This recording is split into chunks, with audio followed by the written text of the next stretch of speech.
Viral video Gibran sholat Jumat datang belakangan. Jamaah yang hadir duluan disuruh pindah. Video saat Wakil Presiden Gibran Rakabuming sholat di Masjid Baitur Rahman Semarang viral di media sosial.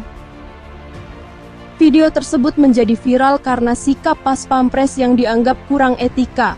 Pasalnya, dalam video yang viral tersebut terlihat Pas Pampres meminta para jamaah yang datang duluan agar pindah ke saf yang lain karena saf tersebut akan digunakan untuk Wakil Presiden Gibran Rakabuming Raka.